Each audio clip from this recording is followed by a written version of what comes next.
sih. Nah, udah. Dilihat dulu di situ ada nggak? Coba di Instagram Forum TBN. Ada. Ada yang lagi live? Suaranya udah masuk? Ada sih, lebih jelas lagi tuh suaranya. Udah lebih jelas, sok mulai. Udah ya? Udah ada. Oke, dimulai saja Ibu ya. Kita Pembukaan dulu. berbincang-bincang santai. Bismillahirrahmanirrahim. Assalamualaikum warahmatullahi wabarakatuh. Selamat sore semuanya. Kali ini pada hari Sabtu, tepatnya tanggal 27 Agustus 2022, Forum TBM Taman Baca Masyarakat Sumedang kembali menggelar opsi, yakni obrolan pegiat literasi. Dan kali ini saya sendiri yang memandu. Kebetulan saya Melani Anissa, mahasiswi Universitas Pendidikan Indonesia Kampus Sumedang, ditemani bersama narasumber yang sangat luar biasa. Di sini ada Ibu Ar. Biasa di luar. Biasa di luar. Oke, selamat sore Ibu. Selamat sore. Sehat? Alhamdulillah. Alhamdulillahirobbilalamin. Sebelumnya Ibu Ar ini adalah guru matematika sekaligus wasit pengembangan kurikulum ya Bu ya. Iya, di SMP Negeri 1 Jatinunggal. SMP Negeri 1 Jatinunggal. Nah, pengen tahu terlebih dahulu kegiatannya sehari-hari itu Ibu. Ngajar lah. Sebagai guru tentunya kan ngajar. Iya. Terus ya, yang kedua karena wasit kurikulum berarti terlibat juga dalam pengembangan kurikulum di sekolah. Apalagi kan sekarang perubahan kurikulum ya. Walaupun sekolah masih masih kurikulum 2013, tapi untuk komponen dari kurikulum merdekanya udah sebagian dilaksanakan di SMP 1 Jatinunggal karena tahun 2023 itu sudah harus IKM. Karena sekolah kami alhamdulillah bulan kemarin itu menerima SK untuk menjadi sekolah penggerak. Jadi ya harus persiapan. Sehingga ada beberapa komponen dari EKM yang sudah dilaksanakan walaupun kami belum IKM. Gitu. Itu sangat sibuk sekali nampaknya ya, karena kita juga sebelumnya ini tuh sudah terjadwalkan dari jauh-jauh hari. Iya. Tapi kebetulan Mas alhamdulillah bisa terlaksana hari ini gitu kan ya. Iya, karena ya selain itu ada juga pekerjaan lain yang di luar sekolah yang baru beres sih kemarin, hari Kamis kemarin. Oh, jadi sekarang baru Iya, lagi agak free gitu. Oh, Belum ada jadwal baru. Oke, kali ini kita akan mengangkat tema implementasi PTSS di SMPN 1 Jatinunggal melalui Pendekar Sumedang Sakti. Pendidikan karakter berlandaskan semangat kesumedangan untuk mewujudkan siswa aktif, kreatif, sajati. Keren gak sih itu temanya? Panjang banget, tapi keren. Iya. Oke, kita mulai sebagai cuap-cuap pertama mungkin Ibu ya seputar literasi, karena memang literasi ini merupakan salah satu tuntutan di era 21st century skill. Nah, menurut Ibu sendiri literasi itu apa? Lalu seberapa penting sih literasi untuk kita? Oke. Jadi sebenarnya definisi dari literasi ini banyak sekali gitu. Luas. Nah, kalau misalkan saya memahami literasi ini kemampuan membaca, menulis, kemudian berkomunikasi gitu. Jadi bukan cuma membaca tapi bagaimana juga memahami bacaan. Sehingga kalau dihubungkan dengan kemampuan ABA 21 yang 4C itu communication, collaboration, critical thinking dan creative thinking, ya itu kan yang memang nggak mungkin anak bisa berpikir kritis kalau misalkan pemahamannya terbatas.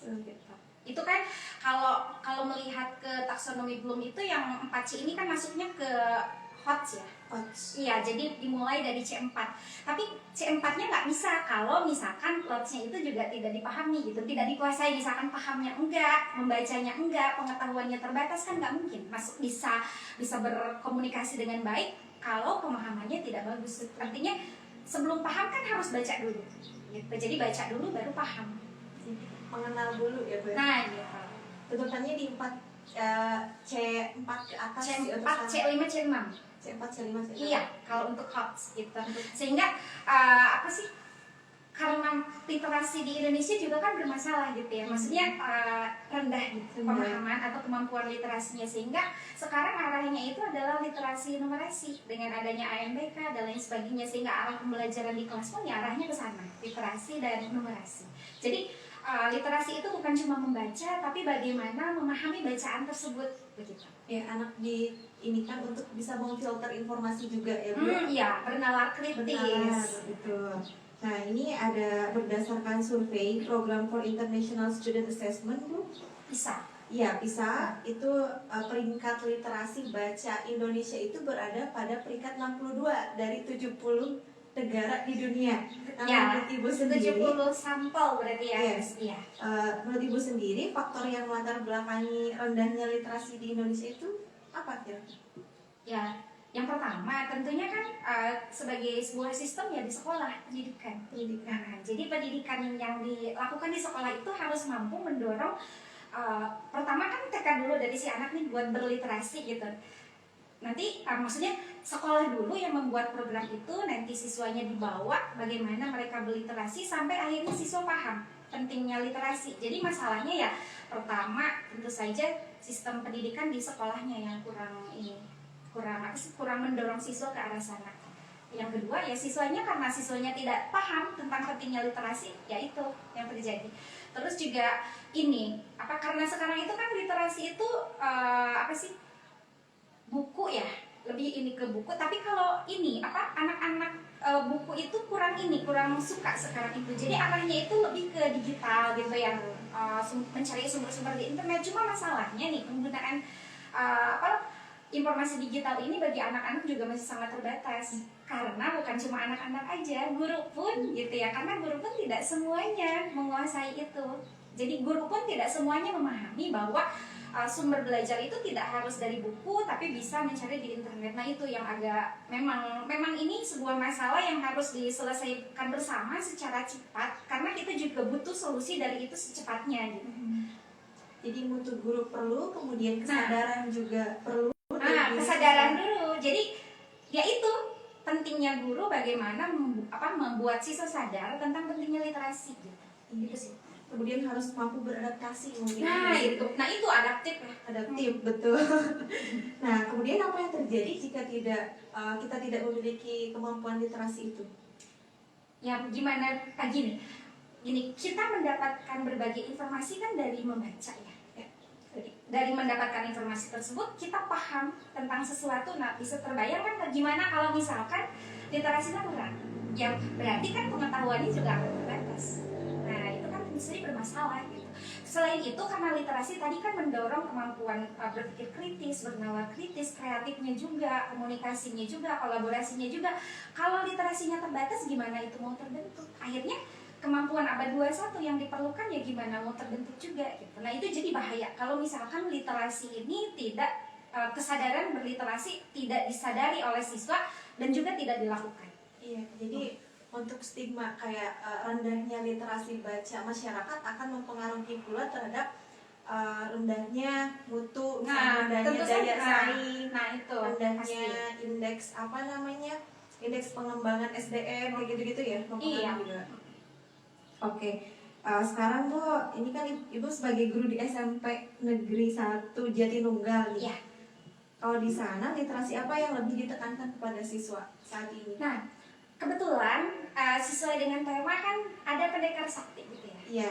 Ada pendekar Sumedang Sakti. Pendekar Sumedang. Pendidikan karakter berlandaskan semangat kesumedangan untuk mewujudkan siswa aktif dan kreatif sejati. Nah, di dalamnya itu memuat adanya literasi gitu.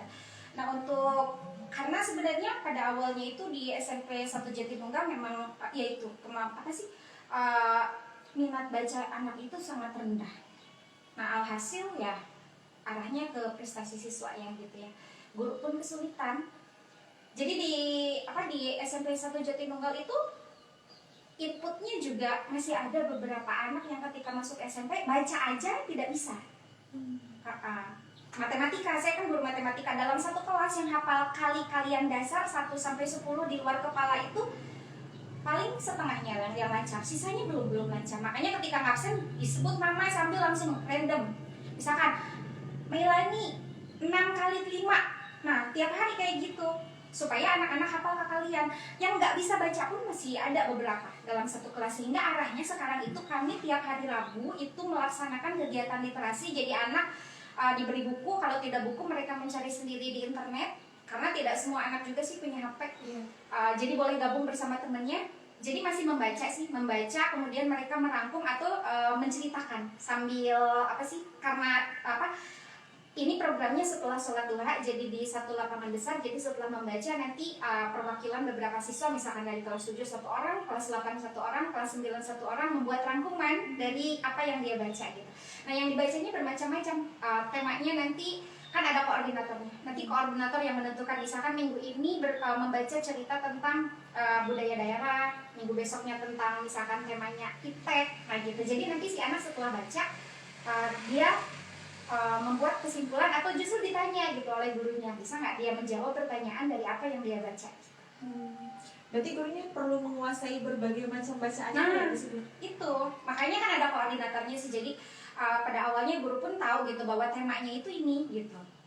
Nanti si anak untuk bacaannya sendiri ya bisa mereka mencari sumber sendiri atau ditentukan nanti gimana koordinatornya aja, tergantung dari kegiatan apa yang mau dilaksanakan besoknya. Itu sudah diimplementasikan?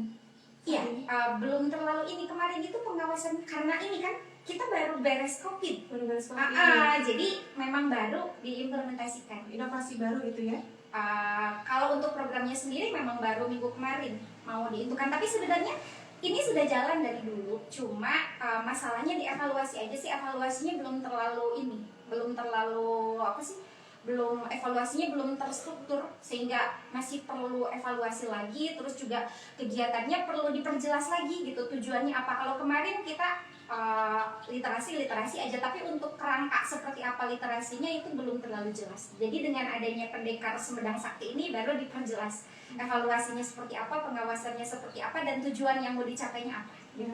Tentunya untuk merealisasikan program itu perlu adanya peran stakeholder ya, di situ. Iya. Dari kepala sekolah, dari guru dan sebagainya.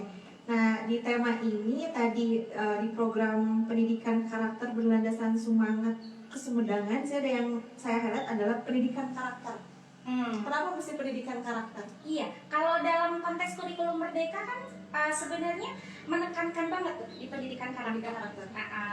Karena apa? Ini kan UNESCO juga kan ketika melakukan sebuah penelitian di tahun 2017. Nah ini kaitannya dengan literasi juga. Ternyata hasil dari temuannya itu ada 22 negara Asia yang kurikulumnya itu kurang memuat konteks yang konteks yang mampu membawa peserta didiknya menjadi warga dunia. Kan sebenarnya arah dari kurikulum itu adalah menyiapkan peserta didik menjadi warga dunia gitu ya. Nah, di 22 negara Asia itu ternyata kurang mampu memuat itu. Gitu, sehingga terus juga hasil kajiannya juga menunjukkan bahwa ternyata konteks lokal. Jadi pembelajaran yang berorientasi pada konteks lokal itu sangat diperlukan untuk mengantarkan siswa menjadi warga dunia. Dalam arti begini, kurikulum itu harus memuat pembelajaran di mana siswa itu mampu menjadi warga dunia. Nah, untuk jembatan kesananya itu yaitu dengan pembelajaran yang berorientasi pada konteks lokal gitu. Nah, di situ konteks lokal apa maksudnya?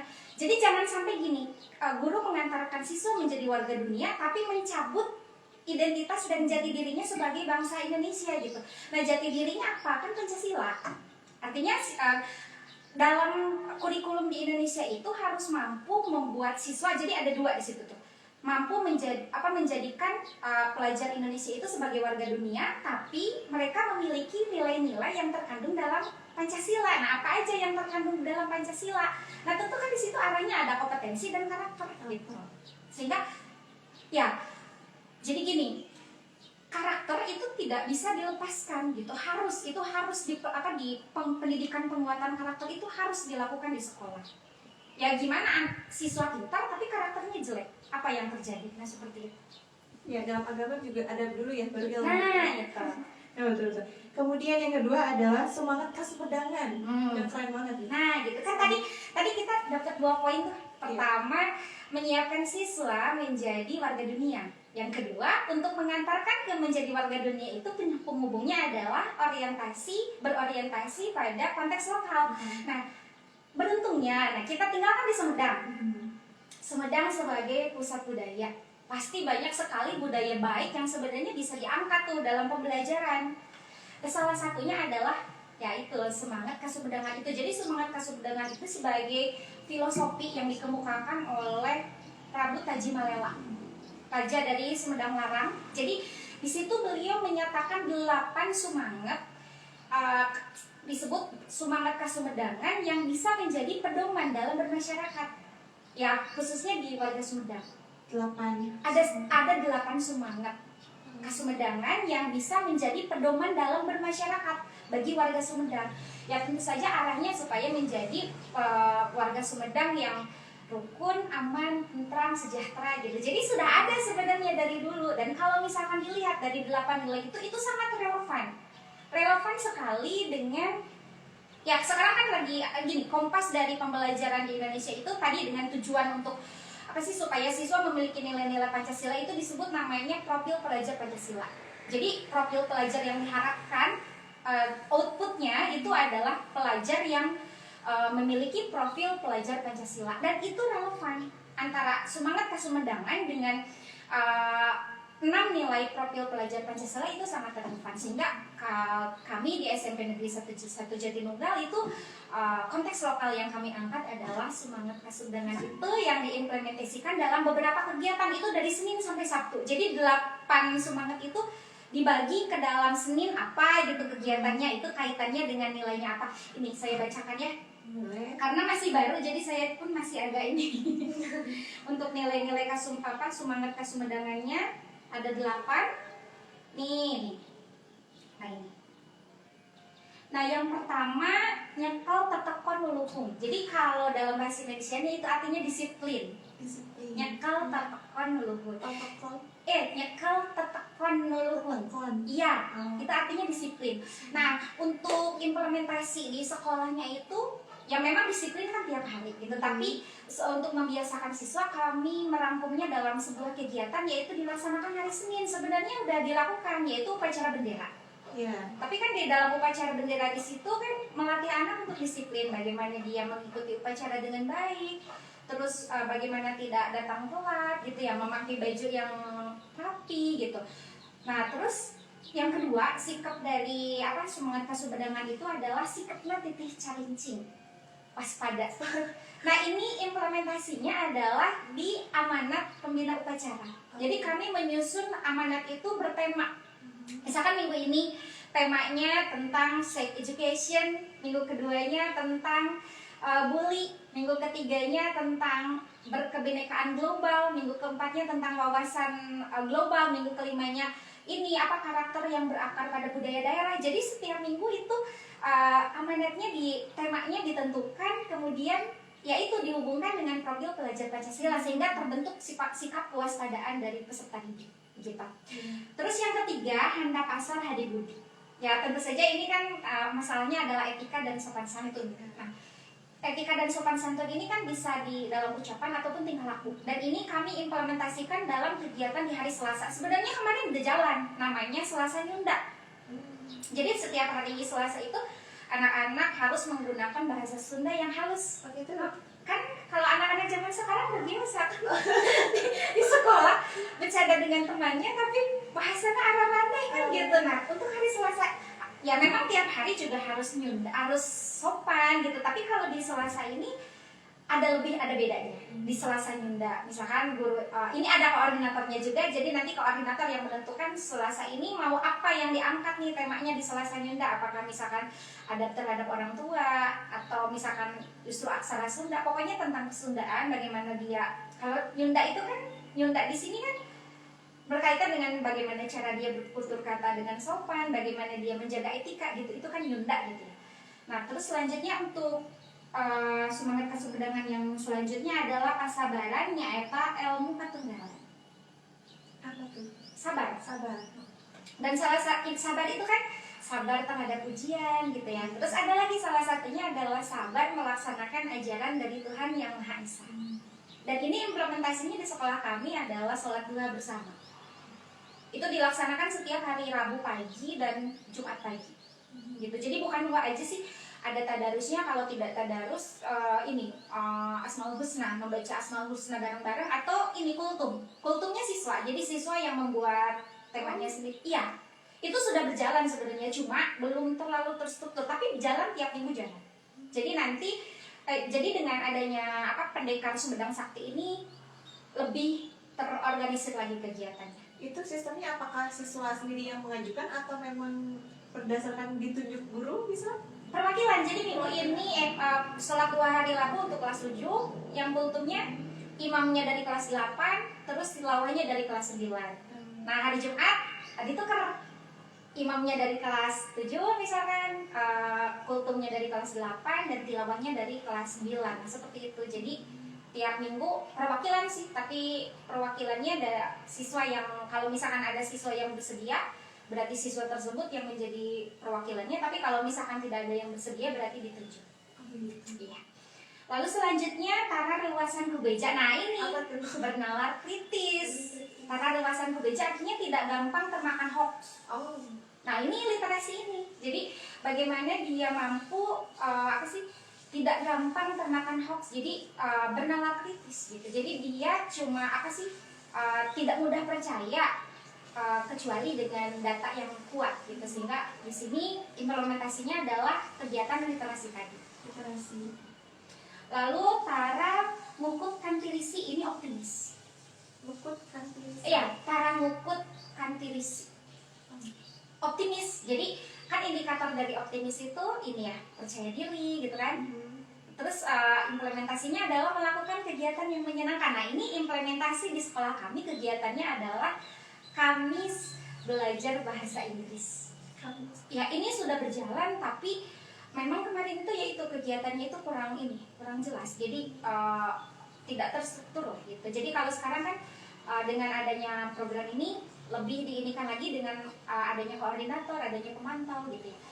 Jadi dalam Kamis berbahasa Inggris ini siswa belajar bagaimana berbahasa Inggris, kemudian misalkan minggu pertama menghafalkan beberapa vocabulary gitu. Terus juga misalkan minggu depannya ini nyanyi bareng-bareng dalam bahasa Inggris yang ditentukan judulnya apa gitu, seperti itu. Terus selanjutnya adalah gagah bedas tanpa lawan. Ini pintar dan cerdas. Iya. Nah ini semangat kesemedangan. Orang Sumedang udah punya ini dari dulu banget, sebelum adanya sekarang kurikulum merdeka, sebelum kita udah punya aturan ini. Dan gagah bedas tanpa lawan ini pintar dan cerdas. Ini implementasinya di sekolah adalah kegiatan ekstrakurikuler dan juga pengembangan diri. Jadi di kegiatan tersebut ya sebenarnya kan udah jalan, ekstrakurikuler udah jalan, pengembangan diri udah jalan, tapi lebih ada koordinatornya sehingga nanti ada pemantauan, ada evaluasi lebih jelas lagi gitu.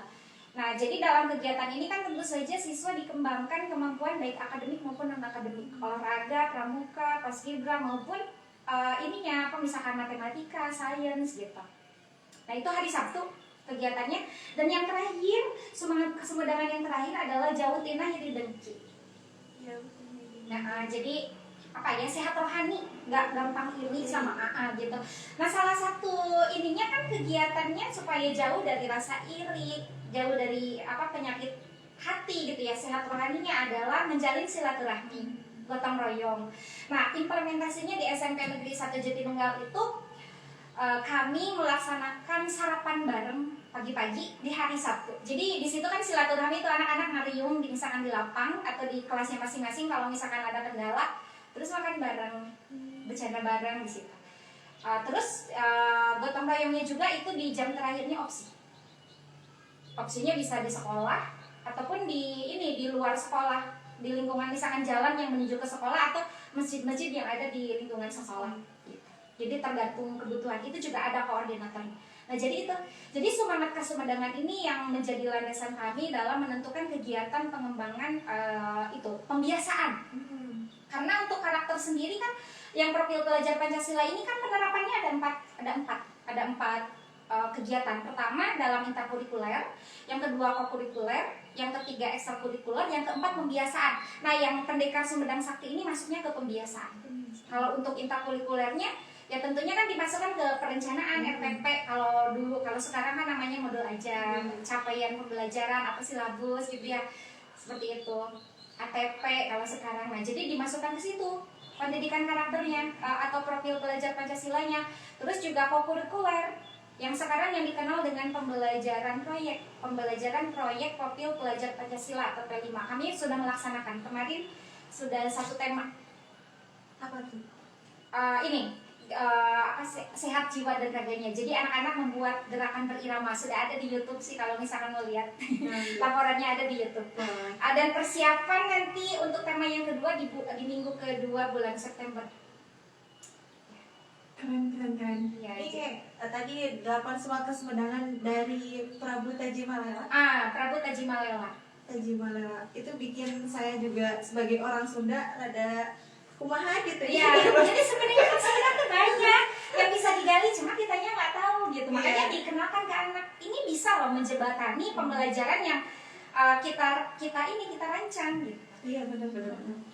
Nah kemudian satu lagi di aktif kreatif. Nah aktif kreatif di sini yang seperti apa Bu? Ya tentunya kan kalau aktif kreatif ya indikatornya bisa banyak dilihat ya, banyak preferensi. Kalau kreatif itu kan kalau misalkan dalam taksonomi Bloom ada di C6, mampu menciptakan sesuatu.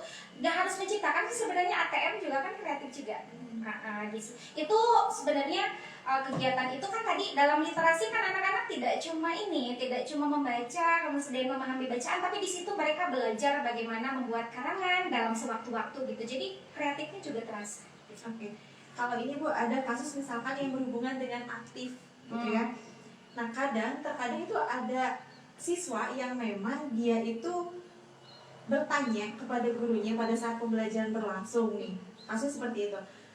Tapi pada saat bertanyanya itu tidak tidak sesuai dengan pembelajaran yang diajarkan. Misalkan seperti ini, Bu kenapa ya semut itu warnanya hitam? Padahal kan nggak diajarkan gitu ya. Pada saat pembelajaran itu nggak belajar tentang itu gitu, nggak belajar tentang hewan dan sebagainya. Ya akhirnya di situ respon dari gurunya tertawa, dari teman-teman sekitarnya pun menertawakan. Pada akhirnya siswa tersebut tidak lagi mau untuk bertanya karena dirasa pertanyaannya itu tidak diperlukan, tidak relevan, tidak diperlukan gitu di situ.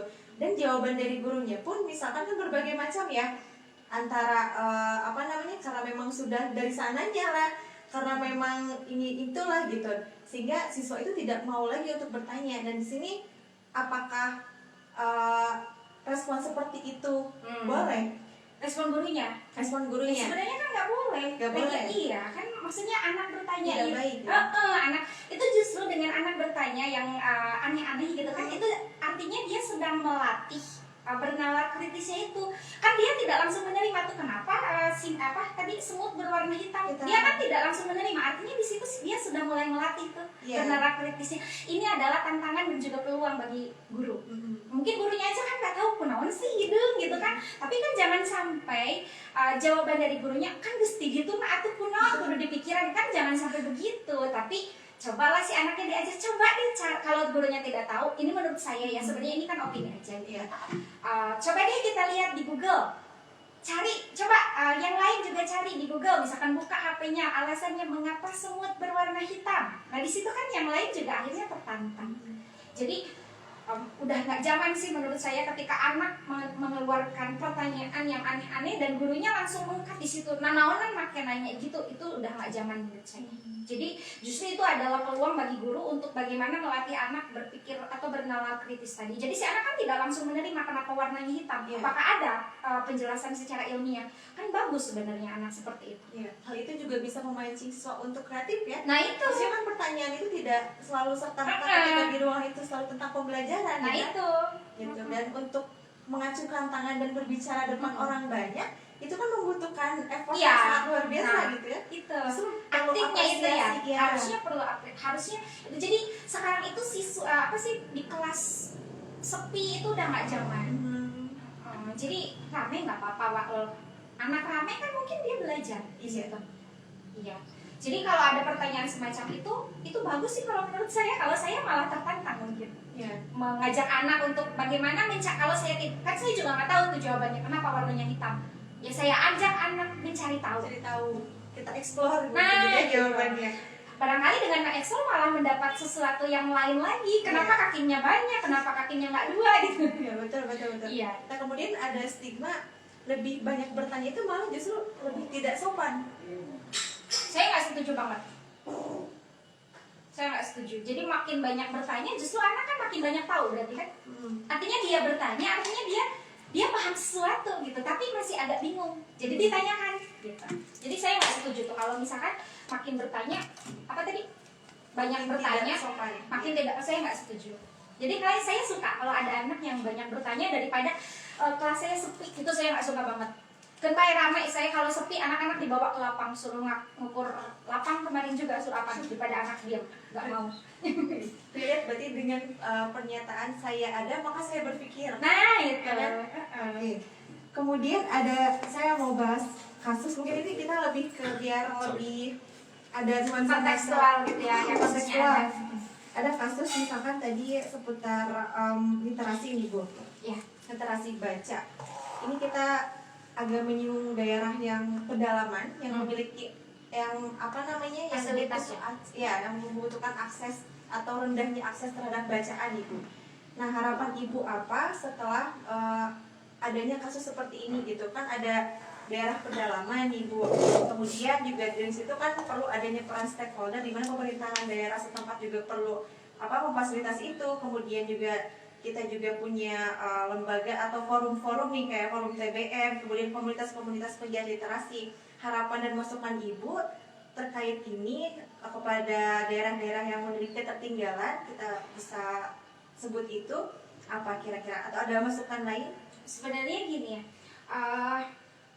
sebenarnya literasi itu kan sumbernya itu nggak harus buku sebenarnya, cuma ya buku itu kan maksudnya salah satu sumber itunya buku, sumber utamanya buku gitu. Tapi kalau misalkan tidak ada, itu tantangan dan juga peluang bagi gurunya bisa mengeksplor misalkan daerahnya sendiri, kemudian si anaknya membuat karangan misalkan dari cerita daerah yang ada di situ dan lain sebagainya gitu. Tapi kalau misalkan tidak ada buku ya kan kasihan juga, karena gak mungkin pengetahuannya berkembang kalau misalkan sumbernya itu kalau cuma mengandalkan sumber lokal yang ada di situ.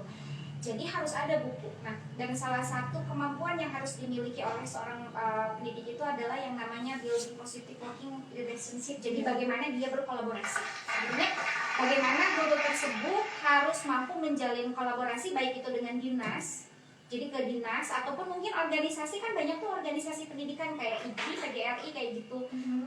Ya itu terus TBM dan lain sebagainya. Sebenarnya kalau kayak gini saya tidak punya kewenangan gitu, tapi cuma menginikan saja bahwa guru itu salah satu kemampuan yang harus dimiliki oleh guru itu yaitu membangun kolaborasi. Jadi ketika dia butuh, ya cobalah cari bantuan ke yang lain gitu. Jadi membangun kolaborasi baik itu dengan dinas, TBM ataupun yang lainnya yang bisa diminta tolong gitu. Bagaimana menghadirkan sumber bacaan bagi anak-anak di daerah situ. Ya kalau misalkan nggak ada buku, nanti gimana cara anak belajar juga kan agak susah gitu. Ya betul. Nah, kemudian kita lintas dulu Bu, saya sedikit lihat dari profil Ibu mengenai guru matematika ya kan? Iya. Karena ini sebenarnya saya tuh diminta sama dimintanya matematika, cuma saya tuh lagi malas membahas matematika karena sebenarnya matematika sudah banyak yang bahas. Jadi saya mau bawa sekolah aja deh Pak gitu ya, karena kemarin itu kan sekolah baru saja MOU dengan Dinas Pendidikan untuk itu program PTSS itu program transformasi sekolah simpati gitu. Jadi matematikanya simpen dulu, nanti ngobrol matematikanya. Tapi ternyata ya udah sok mangga. Ini berdasarkan kasus gimana? Hasil survei ini dengan teman-teman yang biasa nongkrong kan, teman-teman kuliah Bu, kita itu mandang matematika itu kayak matematika gitu lagi SD pun matematika rasanya pengen keluar gitu, keluar kelas kayak misalkan izin ke air lah, izin kemana lah gitu.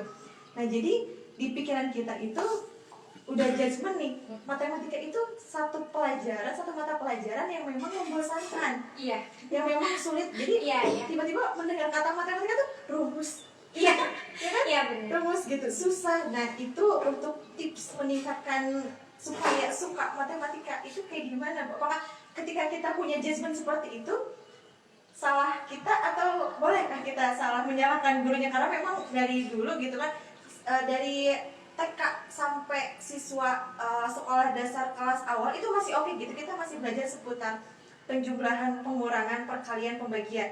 Tapi ketika sudah levelnya kelas tinggi itu kan sudah beda ya Bu, kita sudah berhubungan dengan rumus-rumus yang memang konkret gitu. Kayak kita harus paham dulu nih rumusnya Iya, gitu. justru di SD yang konkret, makin ke ini makin abstrak. Abstrak, Kayak iya. SMA kan udah logaritma apa gitu, Iya. sinus ke sinus gitu ya, itu yang susah.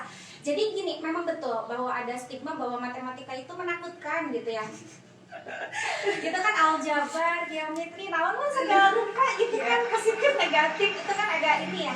Nah tapi ya salah satu kalau misalkan kita mencari siapa yang salah ya tentunya nggak ada ujungnya gitu. Jadi yang diperlukan adalah bagaimana semuanya saling memperbaiki diri. Tentunya kan dari gurunya dulu ya. Metode. Gitu. Metode bagaimana metode mengajarkan matematika supaya anak-anak itu bisa suka gitu ya. Salah satu penyebabnya karena matematika itu tadi abstrak, jadi tidak relate dengan kehidupan sehari-hari. Maka sih kita belajar logaritma manfaatnya apa gitu ya. Jadi nah sebenarnya itu yang harus sebelum mengajarkan matematika dibuat paham dulu. Misalkan kita belajar pangkat emang dipakai buat apa gitu. Saya bawa dulu anak-anak bawa pangkat ini dibuat untuk ini. Nanti kamu belajar fisika, kalau nggak belajar pangkat di matematika nanti sulit kamu gitu, dan lain sebagainya. Ya ini sih saya yang melakukan. Sekarang juga lagi mengembangkan inovasi di kelas, khususnya dalam matematika. Saya membuat tema namanya Matematika Sahabat Bumi. Matematika sahabat bumi. Iya, matematika sahabat bumi. Asalnya ya dari itu, karena banyak siswa yang menganggap bahwa untuk apa sih belajar matematika, menijara rawu gitu dari kehidupan sehari-hari nggak dipakai juga, ngapain gitu. Padahal sebenarnya manusia hidup itu karena ada matematika. Itu matematika itu ilmu yang paling tua. Ketika di Mesir itu dulu kan dasarnya itu geometri, perhitungan itu semuanya di Mesir, karena Mesir kan peradaban tertua di dunia gitu. Itu matematika dulu yang muncul sebelum biologi, sebelum apa, itu matematika dulu. Bagaimana mereka melakukan barter, bagaimana mereka membuat piramid, itu kan matematika banget gitu ya, geometri di situ. Sebenarnya matematika itu sangat berkaitan erat dengan kehidupan sehari-hari, cuma masalahnya kadang tidak disadari aja. Jadi saya membuat inovasi di pembelajaran matematika saya, Matematika Sahabat Bumi. Jadi sebelum masuk ke materinya sendiri, saya coba tuh mengaitkannya dengan kehidupan sehari-hari, misalkan pangkat. Contohnya apa nih pangkat dalam ini? Nah, saya bawa ke bagaimana mempelajari di fisika, mempelajari itu kan harus dibulatkan. Kalau tidak dibulatkan nanti angkanya panjang banget, gimana ngapalinnya gitu. Tapi dengan adanya pangkat kan jadi singkat tuh gitu, dan lain sebagainya. Kemudian soal-soalnya juga saya buat itu berkaitan dengan kehidupan sehari-hari.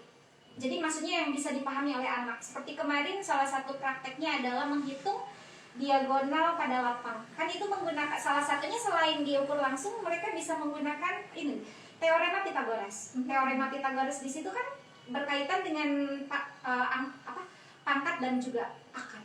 Gitu. Jadi saya bawa langsung tuh ke itu. Juga termasuk di bab 2 nanti. Di bab 2 ini adalah persamaan kuadrat. Di situ kan kurvanya tuh ini ya, parabola. Jadi nanti saya juga akan membuat proyek yang berhubungan dengan itu. Misalkan bagaimana dia melemparkan bola gitu yang lintasannya parabola, kemudian menghitung itunya. Kemudian nanti ditunjukkan juga ini aplikasinya dalam hal apa. Banyak sih sebenarnya di internet kalau gurunya mau nyari. Jadi itu Matematika Sahabat Bumi. Terus juga untuk membuat ini karena di kelas saya itu kemarin siswa saya ini kan bisa disebut angkatan COVID. Angkatan COVID. Iya.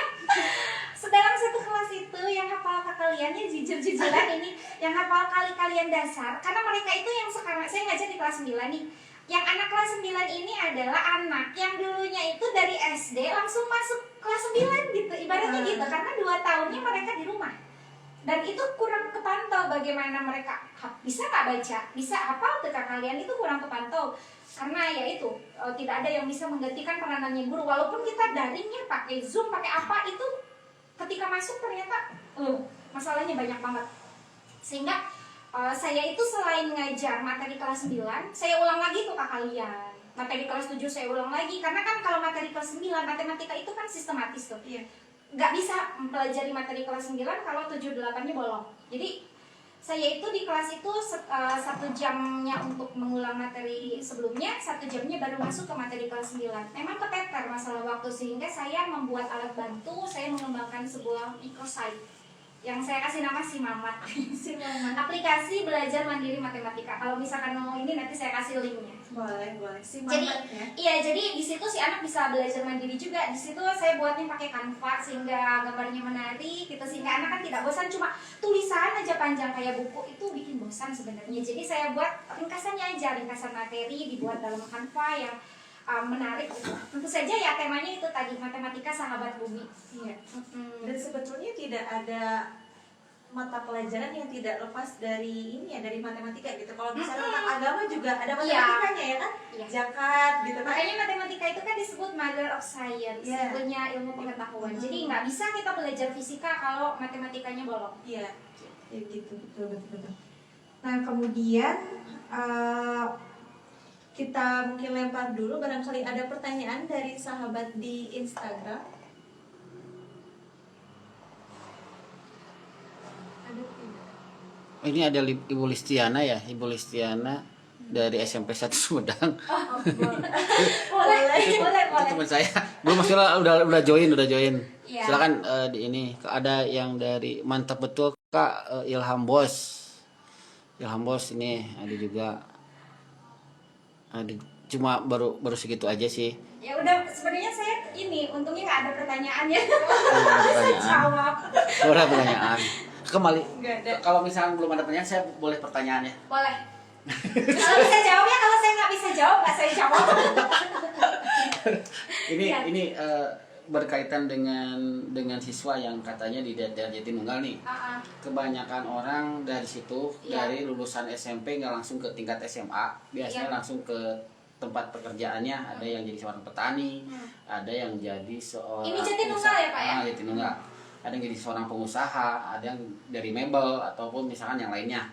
Mengantisipasi nih, karena untuk cita-cita itu kan dimulai dari SMP. Ya. Bukan dari SMA, dari SMP menurut pribadi saya. Ketika anak itu udah putus sekolah, dia berpikir bahwa ngapain sekolah lagi, toh orang tua saya udah jadi misalkan seorang petani, ya udah jadi petani aja. Toh orang tua saya misalkan sebagai pengusaha, ya udah jadi pengusaha aja. Tah, bagaimana mengimplementasikan ketika ada seseorang murid yang seperti itu, yang keturunannya ya udah cut aja dari SMP misalkan, udah langsung nikah aja gitu kan. Kebanyakan daerah seperti itu, dari sananya Bu seperti itu. Kalau di sekolah saya itu kemarin 80% melanjutkan. Jadi yang enggaknya cuma 20%. Nah, mengantisipasi 20% seperti itu. Kalau dibawa ke kota itu kan nilainya sangat besar ya. 20% itu banyak untuk nilai anak yang tidak melanjutkan. Ya. Memang di sana itu motivasinya itu, tapi kalau sekarang sih sudah mulai meningkat, sudah mulai gitu. Tapi kalau melihat sebagian besarnya gitu ya, karena ini kurangnya inspirasi sih sebenarnya. Jadi yang kaya-kaya di kampung itu kan bukan hasil dari sekolah ya Pak ya. Jadi mereka itu kaya misalkan karena ke Batam, usaha di sana kemudian berhasil. Nah itu yang menjadi role modelnya mereka. Jadi buat apa sekolah kalau yang nggak sekolah pun bisa kaya gitu, bisa menghasilkan banyak duit gitu. Jadi itu guru yang inspiratif di situ. Ini sih sebenarnya cerita aja ya. Saya senang ketika ada orang tua yang bilang, buat anak saya ngambil jurusan matematika karena dulunya ngefans sama ibu gitu. Ada 2 orang yang sudah begitu. Jadi sebenarnya inspirasi yang ini bagaimana guru itu memahamkan pentingnya pembelajaran ke anak-anak gitu. Terus juga yang kedua selain masalah itu adalah masalah biaya. Walaupun sebenarnya ke SMA itu kan gratis, tapi kan ongkosnya kan bayar, beli baju bayar. Namun itu yang harus perlu juga antisipasi dalam hal seperti itu. Nah, menurut saya itu memerlukan ini dari banyak pihak gitu. Bagaimana membantu anak-anak yang sebenarnya pengen sekolah tapi terkendala masalah biaya.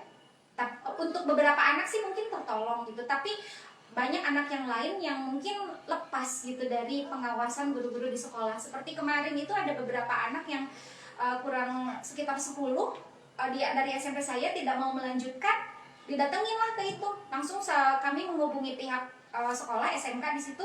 Bagaimana nih solusi untuk 10 anak ini supaya tetap bisa sekolah, karena ternyata motivasi sekolah merekanya tinggi dan akhirnya digratiskan dan bajunya pun dikasih oleh sekolah tersebut gitu. Jadi memang perlu kerjasama dari banyak pihak gitu. Menurut Pak Jam gimana? Ada nggak gitu solusi barangkali bisa kami terapkan di sana gitu sejauh ini? Itu yang kami lakukan gitu. Nah, yang penting tuh itu bagaimana mereka memandang bahwa sekolah itu penting, jadi menjadi guru yang inspiratif seperti itu. Jadi ibu ini juga dengan sekolah yang baik akhirnya bisa menjadi seperti ini, sosok yang disukai, sosok yang menjadi kebanggaan di daerahnya, nah seperti itu. Oke. Ada lagi? Banyak sih pertanyaan, sok lanjutkan aja dulu. Saya mau bahas dulu yang lain. Oke, berarti tadi tentang kesadaran pendidikan ya, Bu. Ya. Apalagi di desa-desa yang memang notabene masyarakatnya masih primitif gitu kan ya. Kalau sekarang disebut primitif sebenarnya enggak, karena Enggak. anak-anak untuk main HP aja udah pada terampil gitu ya. Cuma itu bagaimana orang tua itu bisa mengarahkan anak supaya anak itu mereka bisa menggunakan teknologi tapi betul-betul yang digunakan untuk hal yang positif. Mereka semua ini terampil pakai HP udah bisa, tapi ketika memegang komputer ya nggak bisa, nah itu. Jadi sebenarnya ini ya disebut apa ya, daerah urban sih gitu. Urban itu peralihan dari desa dari kota ke desa, jadi nggak gantung, primitif banget enggak. Jadi mereka itu akses ke kotanya dekat sehingga kehidupan di kota yang seperti apa sudah mengenal, tapi kadang-kadang ya itu arahnya itu tidak terlalu gimana gitu. Jadi orang tuanya kadang agak kurang mengarahkan bagaimana si anak itu supaya belajar dengan baik menggunakan fasilitas yang ada. Tapi tidak semuanya, yang sadar pun banyak, udah banyak. Jadi kami itu kami memang kampung tapi akses kemana-mana gampang. Kendaraan kemana-mana ada, jadi susah nggak susah. Ya disebutnya itu daerah pinggiran lah, daerah urban. Iya. Daerah perbatasan. Iya, perbatasan. Oke. Itu sih paling Ada tidak lagi lagi pertanyaan tentang kepenulisan. kepenulisan. Iya. Ini menyimpang. Nggak banyak. Enggak, saya mengidolakan Bu Aat ini sebagai seorang penulis yang Penulis. Kata luar siapa biasa. ya? Kata Itu siapa? dari karya-karyanya juga udah terbilang jauh. Enggak. Jadi sebenarnya gini. Saya mau nanya dulu inspirasi dari Bu Aat ini sebagai kenapa sih pingin menulis gitu, maksudnya inspirasi kenapa saya harus Kayak menulis. gini Pak. Saya itu sebenarnya kan saya guru MIPA ya. Jadi arah tulisan saya pun kalau ke fiksi itu kurang. Saya tuh nggak bisa bikin puisi, nggak bisa bikin cerpen aja, bisa sedikit. Cuma kan lama nggak kayak orang gitu ya mencari itu. Jadi tulisan saya itu arahnya lebih ke non fiksi, kayak penelitian kayak gitu. Saya menulis di jurnal dan lain sebagainya kayak gitu aja gitu. Dan saya baru mulai menulis itu adalah tahun 2017 sebenarnya. Tahun 2017. Tapi tulisan saya itu setahun satu aja. Nggak banyak karena kan namanya penelitian ya Pak ya. Jadi saya harus studi kasus dulu, baru menerapkan, baru saya bikin tuh tulisannya. Kemudian divalidasi. Memang prosesnya agak lama. Satu tulisan itu bisa 1 semester baru beres. Nanti semester 2-nya saya membuat yang lain karena saya juga kan terlibat di kurikulum sekolah gitu. Jadi, nah sekarang saya sedang menyusun itu. Jadi saya membuat satu inovasi, biasanya dari inovasi tersebut baru saya buat laporannya. Dan inovasi saya itu tadi yang sudah yang matematika sahabat bumi yang dibantu dengan microsite itu. Nah nanti saya buat laporannya di akhir tahun. Karena sekarang kan masih dalam proses pemantauan, pengumpulan data, masih seperti itu. Sejauh ini Bu, sudah berapa kali ya yang diterbitkan? Luar biasa. Enggak luar biasa. Dikit kok, banyak. Jadi tahun 2017 itu saya Udah juara berapa Bu? Udah juara berapa? Aku juara. Jadi gini, tahun 2017 itu saya cerita malu nggak apa-apa. Enggak, buat inspirasi buat teman-teman. Inspirasi aja ya Pak. Iya. Jadi 2017 itu secara tidak sengaja saya melihat sebuah iklan dari Kemendikbud tentang ini, bahwa akan ada seminar nasional guru-guru dari seluruh Indonesia.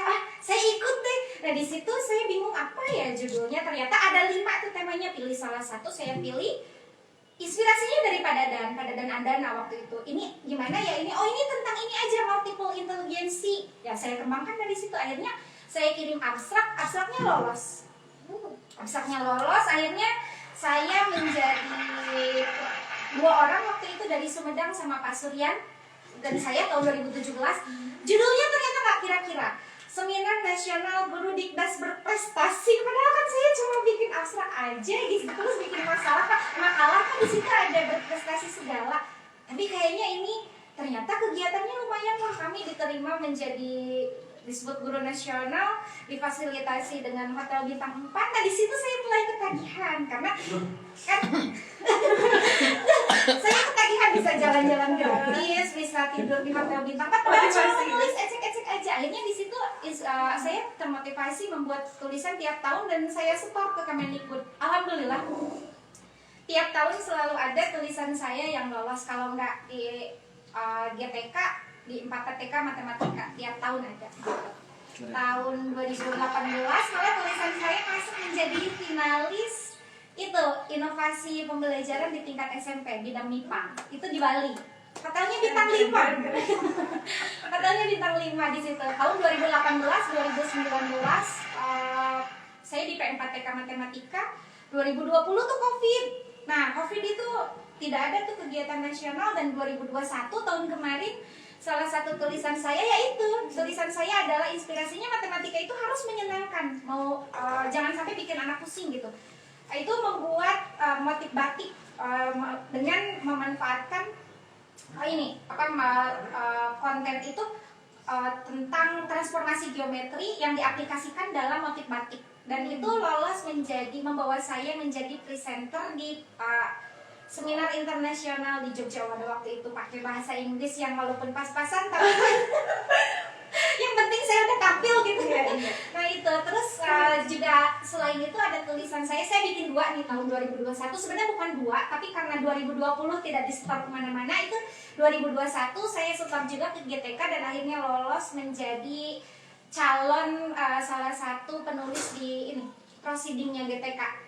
Tapi sampai sekarang belum keluar tuh tulisan saya, mungkin masih perlu perbaikan, tapi ya minimal saya udah lolos dan ikut workshopnya gitu yang yang waktu itu diadakan oleh GTK di Bandung. Itu tahun 2021, dan tahun ini belum ada sih karena memang tahun 2022 ini untuk kegiatan nasional ini biasanya kan akhir tahun ini. Jadi saya masih menulis, terus juga kemarin memang lagi banyak kegiatan, jadi saya tidak bisa mengambil kegiatan di luar. Jadi di rumah aja. Kalau si Bu dan Pei juga salah satunya sekarang sedang berliterasi gitu kan, sedang mau garap jurnal juga yang alhamdulillah sudah publish di Sinta 3 usia nasional. Nah harapannya untuk di tahun ini atau tahun depan itu pengen di internasional gitu di Sinta 2. Keren tuh, lanjutkan, semangat. Iya, ini mahasiswa aja udah bisa menulis sampai lolos di Sinta 3. Saya itu baru mulai tahun 2017. Ya, 2017. Ya sebenarnya kalau menulis sih saya ada menulis, cuma tidak di ini aja, tidak ada niat untuk dipublish atau dibawa kemana di jurnal, enggak, cuma buat pegangan pribadi aja. Nah gitu. Ayo, terus lanjut, semangat. Belajar dari tipsnya biar semangat nulis. Nggak tahu sih tipsnya apa. Yang penting mah kalau nulis punya ide langsung tulis. Misalkan gini, kita punya ide mau nulis ini, langsung tulis di kertas. Karena kalau misalkan tidak kita tulis, misalkan nih kita belum sempat pegang laptop gitu ya, tapi kita punya ide, kok ini pengen nulis ini deh, langsung tulis di kertas. Karena kalau misalkan tidak ditulis, nanti ketika kita sudah siap dengan laptopnya itu lupa lagi gitu.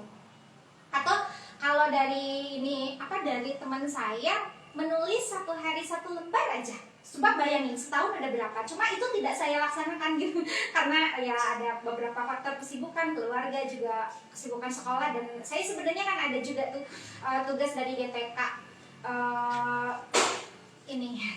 Tugas dari GTK yang sebenarnya ya itu juga cukup menyita waktu gitu. Tapi kalau menulis, karena itu saya merasa itu adalah sebuah kewajiban, tetap saya laksanakan walaupun di sisa-sisa waktu yang tidak terlalu banyak. Jadi saya berinovasi pun itu saya rasa kebutuhan saya gitu. Jadi saya lakukan, kayak saya membuat microsite itu saya sempatkan. Misalkan saya kerja kan dari sekolah itu dari jam 7 sampai jam 1 kan. Nanti pulang sekolah saya ada kerjaan lain sampai jam 8.